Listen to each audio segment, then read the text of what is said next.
Would you believe me if I told you that it's actually more expensive to live in Massachusetts than California? Well, apparently it's true. And not only that, but Massachusetts also has the highest average annual salary in the country. If you're like me, you might find that hard to believe, so stay till the end and find out.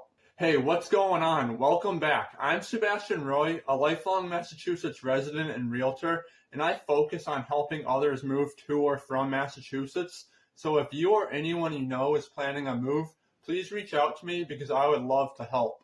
Today's video I'm super excited about because I was just blown away when I saw that Mass surpassed California to rank as the second highest cost of living state to end 2023. And here's the chart to prove it. Now, I will say honestly that it really doesn't feel like it's that expensive to live here. I mean, I know the average home price in Mass is currently $588,000, which is 44% higher than the national average of $408,000.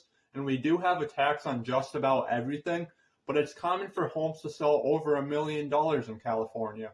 I guess maybe it's just because I haven't lived anywhere else, so I'm used to the high cost of living. But anyway, on the bright side, Massachusetts also ranks at the top for the highest average annual salary, which it better if we're going to be paying these high costs. Another good thing about housing costs in Mass is that if you remember back to the video I did about 6 months ago, Massachusetts home prices were 76% higher than the nation. Well, that's decreased down to 44% higher than the national average. However, like just about every other state, home prices have increased significantly over the last 12 months. And not only that, but the cost of living goes beyond just housing, encompassing utilities, transportation and grocery costs, and many others. Utility costs, including electricity, natural gas, and heating, often rank among the highest in the nation, and the cold New England winters certainly don't help with that cost. Oil prices have come down in recent months, which is great for home buyers. Like I just bought oil last week for my house, and I paid $3.29 per gallon. And to give you a reference, I use about 60 to 75 gallons per month for my 3-bedroom home, but that's just for the 3 to 4 months during winter. And then, of course, I burn less in the summer. And I'm also pretty conservative with my energy bills. Now, transportation costs are roughly 10% higher than the national average. So depending on the specific area, gas prices are currently between $2.90 to $3.50 per gallon for unleaded. And you have to factor in the cost in Mass that car insurance is also a mandatory requirement. Grocery costs seem to be where we compare closest to other states. And I don't feel the grocery costs are too high, but it really depends on the person.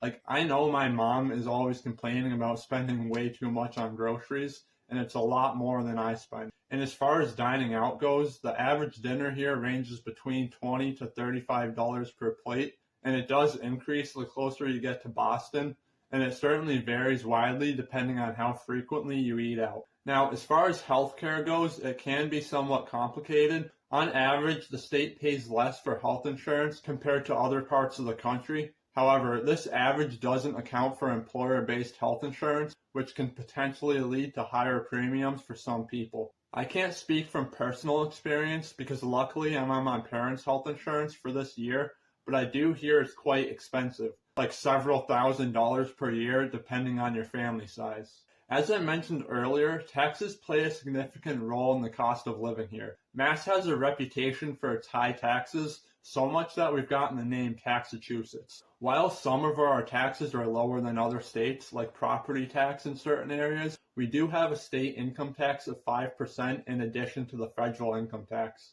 So I know that after all this, you may be thinking that Massachusetts is definitely not on your list of states to move to, but remember that we do have the highest pay of any state, and homes can still be found under $300,000 in certain areas, especially if you're willing to put in some work. So I wouldn't write Mass off just yet. In fact, my last video is about 10 affordable places to live in Massachusetts in 2024. So go watch that video if you're still interested in moving here. And if you're a homeowner that currently lives in Mass and you're looking to get out of here, feel free to contact me and I'll give you some advice.